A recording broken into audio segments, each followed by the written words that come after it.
Welcome to Barrel Brothers, and this week we're doing a long term on the Spacia.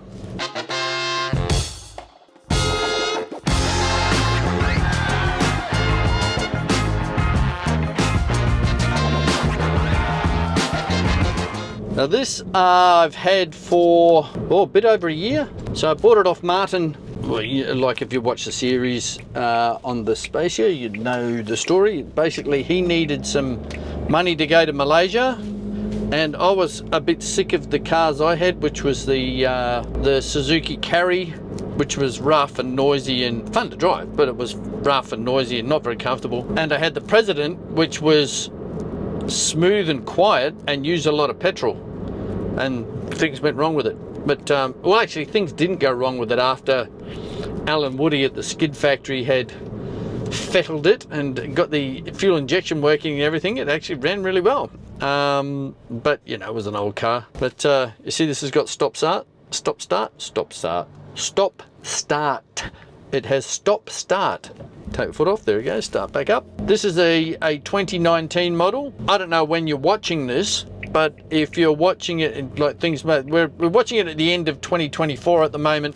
These were actually banned from being imported earlier this year, which was a damn shame. You know, why we have to have these giant heavy SUVs using up resources, and they're massive things. Like this is, it's a 4-seater instead of a 5-seater, and it's very frugal on petrol. It does all the stuff. It's got the air conditioning running at the moment. It's got really good air conditioning.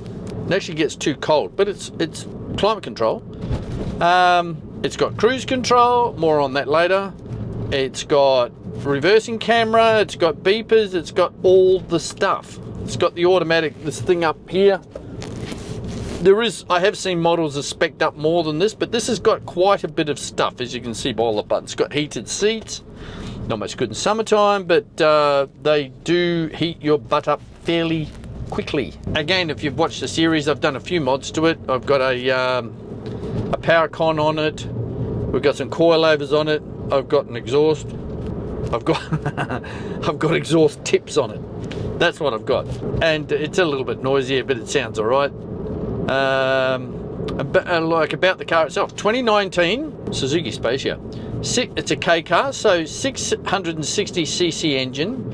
It's turbocharged, hybrid, and this one is actually a 4-wheel drive as well, which makes it a couple of 100 kilos heavier than the 2-wheel drive one. And there's just all that extra diff and stuff on the back, which is why I couldn't put my exhaust on, my Blitz exhaust.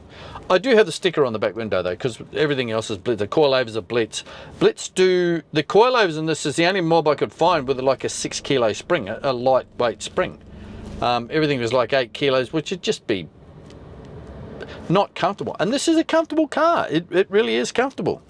I mean, it has all the mod cons, you know, and it's got cubby holes and places to put stuff and cup holders and glove boxes and more cup holders and stuff everywhere. It's amazing the amount of stuff you can put into this thing. It's got the world's biggest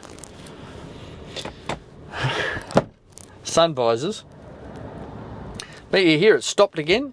So being a hybrid, yeah, it does stop start, it does hybrid. It's phenomenally good on petrol, and like I fill this thing up every 2 weeks or so. It gets amazing economy. Like out of a tank we're getting, I have seen 500 k's out of a tank of fuel. It's a 27 litre tank. I have seen 500 k's out of it occasionally, but like then the needle is below empty on there, so you know, we've been cutting it pretty fine, and then when I fill it up it puts 27 litres in there. So somebody's being dodgy. I don't think it's Suzuki. Jeez, thanks for going.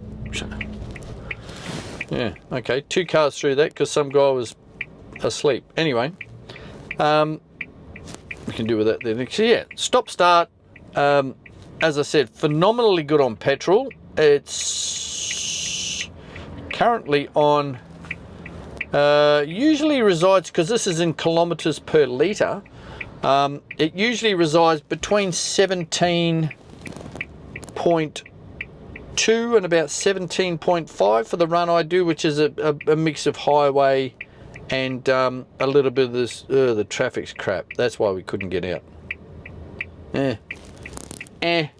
Same as usual, getting out of Milperra. It's usually the same. Oh, that looks like an M3, but it's got a big wing on the back. Anyway, I digress. Yes, it's a fun, and it's like, this is a K car like the Cappuccino. Now, you saw from the last one how tiny the Cappuccino is. Look at this. It's freaking like, there's the windscreen there. How much headroom have we got? Electric windows all around. It's got blinds. It's got the seats split fold and move back and forwards. Those ones there. This seat can go up and down. It's got a little thing out here. Put your stuff in that I don't use. It's got, under the seat here, you probably can't see that. Under the seat, it's got a big tray. I think it's for shoes, being Japanese, but it's like a little shopping basket sort of a deal. So yeah, I'm not entirely sure. It does have rubber mats, this one. I think being a four-wheel drive, it's touted as the getting into the wilderness. We probably can't now that I've lowered it, but yeah. It's about 960 kilos, I think, and I think that the two-wheel drive is about 780, something like that. But they're not heavy. And this is, as I said, it's pretty comfy, and with the electric motor, when you punch it, it has it's got traction control and ABS and all the things, but it will sort of spin a wheel a bit off the line with that electric motor added assistance, if you like. It has a little arrow thing here on the dash, and it tells you whether it's using, we're using petrol to power the wheels, or we're using electric to power the wheels, or we're using petrol and electric to power the wheels, or the wheels are putting power back into the battery, or and it's you can watch that and crash into the car in front of you. With a stop start, what it also does is it'll tell you how much fuel you've saved, how long you've been stopped, like you've been sitting there with the engine stopped, and it works out per tank at about an hour and a quarter, roughly, usually around there. So, and like half a litre of fuel for an hour of sitting, you basically wait, 500 mil of fuel that you've saved just by sitting there doing nothing. In summer, it has a button down here where you can keep the engine running all the time, which is good in summer, because when you, I've got the air conditioning going at the moment, when you stop and it goes on to just battery power, the compressor actually stops, so it just turns into a fan, so it does heat up pretty quick, like on a 30 to 40 degree day. But yeah, the air conditioning in this is unbelievable. It has this little gizmo here which is a blower, and it picks up air, and blows it into the back, or you use these because it blows out of this little slot. I don't know if you can actually see that. There's a little slot here, so if you put these guys down, then that directs it down onto the top of your head, which is handy. What else can I tell you about it? I love it. I really do. I've picked up a like a tabletop Space Invaders machine in this. I picked up a couple of mini bikes in it. I drove it up to Newcastle to pick the mini bike up.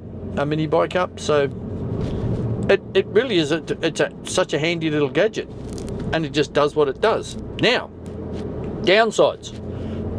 What's the downsides? The biggest downside on this is the cruise control. Being Japanese cruise control, you can bump it up to about 107, which makes you a bit of a chicane on the freeway in the morning because everybody's doing 120. So I tend to stay over to the left, or just use my foot You know, it's just as easy to do. Other downsides, they don't bring them in to the country. That's about it. Cruise control isn't real flash. Those side doors on the back are electric. You just press a button and they open. What else? Yeah, the automatic stop start. I think that's about it. There's not really a lot to say about it, except that I just love this thing. It's so, as a commuter, it's, you know, it does 110 down the freeway. It sits on about 2 or 2,500 RPM, or 107. Sits on about 2,500 RPM, so it's only ticking over. Come to a hill and you see the electric motor kick in and give it a little bit of a help. It's what they call a mild hybrid, this one, so it doesn't do a heap, and it has the hybrid in between the motor and the gearbox, and it's a CVT transmission too. So you know it does have paddles here and 7 gears, which are just set positions. I don't know if you know how the CVT works. It's basically a couple of V-belts that change size, which changes the size of your, like a 10-speed bicycle. So you know, you adjust the front ones, you know, you got so many, and the back one's got so many, and yeah, and it adjusts. But these the paddle shifts, they call it a 7-speed. What it's actually do is going to just preset positions. It does have a power button here, which makes it get off the line quite sprightly. Yeah, but like, it's got a whole, I changed this infotainment thing here. It's got Bluetooth, it's got for your phone, it's got a little microphone here, there's somewhere to put your phone, but you know, it just does the nav anyway, so you just do everything on the screen and keep your phone in your pocket, unless you want to charge it. It doesn't charge very well for some reason. Like really, it basically, if you've got your phone, which you don't need, the phone screen, it'll hold charge. It won't charge it up, but it won't lose charge, if you know what I mean. So if you start a trip and you're going somewhere and your phone's on 70% and you plug it in and it uses, because it uses it Bluetooths the nav off your phone, when you get to the other end, it'll still be on 70%. It won't be charged up. So that could be just this particular system, which is a Nakamichi is quite a good one. It does do every now and again when you try and turn the volume up, it will go into, because it's got this, you can speak to it, you can do the hey Google thing and it'll pick that up. I'll show you. This is power.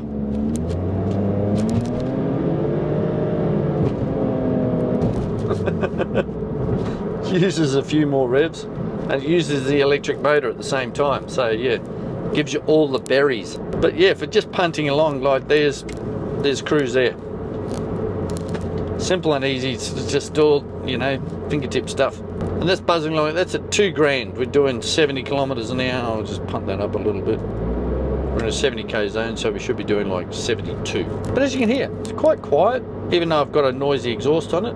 These particular tyres are, well, they're just about worn out too, so it's about time to change those. And they're a 165 55 15. So I'm going to put a 175 55 15 on it, just to give it a little bit, you know. So my 107, because I mean it's about 3 or 4 k's out, say 4 kilometers out. So you set this thing to 107, you're only doing like 103. So if we put a tyre with a bigger rolling diameter on it, it's not much, just a little bit, that'll get us down the freeway a little bit better, and we won't be so much of a chicane. We'll still be a chicane, but yeah. People seem to love it for some reason. It does catch a lot of looks. People always want to talk about it because it's unusual. It's so square, and another advantage with it is finding it in a car park. All you look is like for a blue box, something that's blue with square edges, because everything's so rounded and flattened out. This thing's so square that it's really easy to find in a car park. It's actually quite high up as well. But you know, for a K car, it's so roomy. It's ridiculously roomy. And it gets along fine, goes up and down, up hills. 80 k's up Mount Ousley, if you know what Mount Ousley is. Quite a steep bit of road. I don't know if I'm making the right decision. I think I should have gone that way, but yeah. Usually about this time, this is all sort of blocked up. There's about 4 different ways to get onto the freeway. I don't like using the toll just here. I mean, you can get on at Henry Lawson Drive, but then it pings you for the toll about 1 kilometre down the road, which is $5 something. I think it's $5 something now, $5.10 or something. But like for a kilometre of road, yeah, here we go. We've got a few cars here. This is a fairly new road, Brickmakers Drive. Oh, there's a GTHO mock-up, probably on Simmons. But not the Earbud ones, I think like a V4 or a V5. So that's this little car. It's so easy to, stretch limo. So easy to live with. Honda do an N-box. K cars really, for the big distances we're doing in Australia, a lot of people are getting K trucks and whatnot. You need a turbo on these things. Without a turbo, they are just a bit of a punish. They have troubles on the freeway, especially the trucks and the tippers and those little things, because they're quite heavy. But or you can do what Marty did and turbocharge the K tipper, and he uses that all the time. It's such a good little car. But yeah, they do need a turbo. Non-turbo ones are really not very fast, but this up and down the freeway, no problem whatsoever. You know, it'll happily cruise at 110, it'll happily cruise at 120. Oh, nice use of indicator, buddy. Good to know which way you're going. But even with the coilovers on, fairly smooth, fairly quiet. I got the damping right on these, so it wasn't bouncy and it wasn't too stiff. And it's just right, drives beautifully. Had a wheel alignment, due for another one. The inside of the tyres are wearing out a little bit, so I think that what's happened is I actually raised it 5mm 2 weeks ago, because I think that with the brand new springs sag over time, so the car gets lower. As the car's getting lower, as you lower the car, or the car gets lower, the wheels toe out. And so you're driving along, you're dragging the inside of that tyre. And a lot of the time, you'll see if you lower your car and don't get a wheel alignment, then the inside of your tyre will wear out, and that's what's been happening with these ones. So I did raise it 5mm. I might go another 5mm, I don't know. It looks sort of chonky with a little bit of rake to it. If they let these things in again, I would go out and buy one, because they are, as a commuter car, terrific. You don't need some giant thing that you're paying. It's gotten to the stage where I don't like going to the service station, because like, I've got to do it again, you know, and you just fill it up. 27 litre tank, so it takes like 2 minutes. But yeah, because I go there fairly rarely in this car, I don't like going there in this car. And it's a giant rip-off anyway. That's about it for this one. Supremely practical car, brilliant on fuel, very economical, doesn't wear out the tyres too quick unless your wheel alignment's out. These would be I think I got this, had 30,000 Ks on it when I bought it. And like my other cars, I service it every 5,000 Ks. New oil and filter. Haven't done the spark plugs on it yet because they don't need doing. And it's done 53,000. So I did about 20,000 Ks in the year that from when I bought it off Martin, it was just like 29,999, 30,000 Ks. 30,000 Ks it had on it, and now it's got 53. Oh, it's got automatic headlights too. You can get ones with automatic wipers. This doesn't have it. This has the automatic, like it'll jump on the brakes. It beeps at you if you go across the white lines. It beeps at you if you think you're going to crash into a car in front. And it beeps at you for something else too, but they haven't worked out what the hell that one is. I've got a big thick owner's manual, but it's all in Japanese, so when I'm looking for something, I sort of get my translate and go to that bit, but I haven't read the whole thing. So yeah, it's all there. But yeah, there we are. Thank you.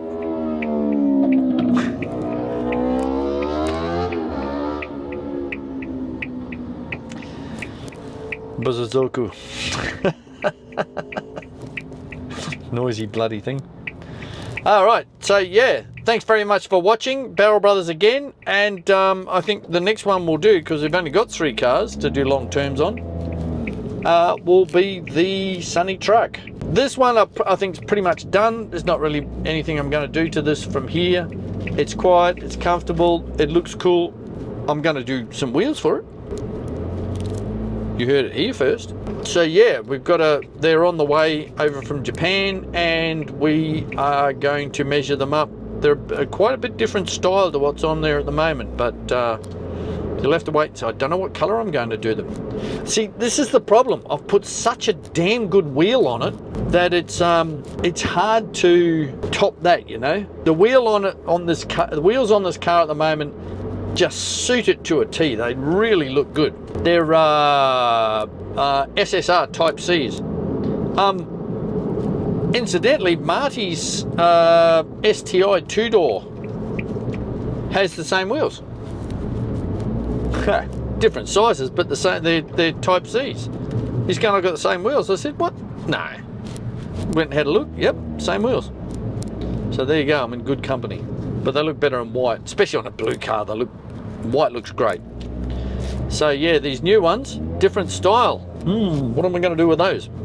Anyway, thanks very much for watching, and we will see you next time on the Barrel Brothers channel. Like and subscribe. I forgot again. How's that?